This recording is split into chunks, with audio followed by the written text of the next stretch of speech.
Assalamualaikum warahmatullahi wabarakatuh. Hello, my name is Annur Aabidah Y.L and I'm from 9.4 and my attendance list is 8. And today I want to read about the rise of fake news.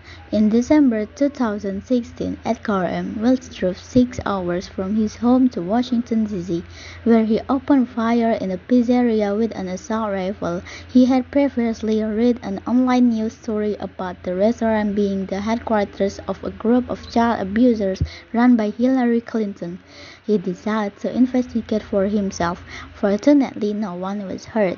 The story about Hillary Clinton is one of the most famous examples of the growing phenomenon termed fake news. The conspiracy theory about the pizzeria began to appear on websites and social networks in late October, before the U.S. election. This was quickly denounced by publications such as the New York Times and the Washington Post. However, many people thought that these papers were themselves lying for political ends, and instead of disappearing, the fake stories snowballed. Tweets from Representative Stephen Smith of the 15th District of Georgia claimed that the mainstream media were telling falsehoods, even though both his name and district were invented. The message was retweeted many times. A YouTube refutation of the New York Times article got 250,000 hits. Fake news stories can be hard to control for several reasons. Many people mistrust established news sources and others just don't read them.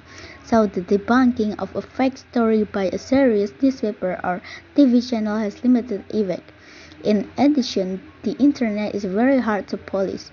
When users are caught misusing one media platform, they simply go to another one or start up a website themselves. There are also various reasons why people create fake news. Some have political motives to belittle or incriminate their opponents. Other websites, like The Onion, deliberately publish fake news as satire, humorous comment on society and current affairs. Another group is in it for the profit. Many people clicking on entertaining fake news stories can bring in a lot of advertising revenue. One man running fake news sites from Los Angeles said he was making up to $30,000 United States dollars a month in this way.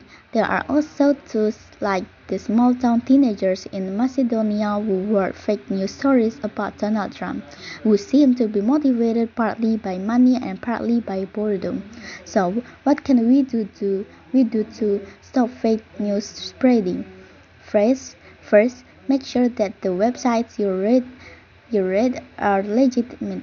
For example, by looking carefully at the domain name and the About Us section. Check the sources of any quotes or figures given in the story. Remember that amazing stories about famous people will be covered by the mainstream media if they are true. Only share stories you know are true and let your friends know tactfully when they unknowingly share fake news. Together we can turn around the post-truth world. And sorry if my French is not good. Thank you. Wassalamualaikum warahmatullahi wabarakatuh.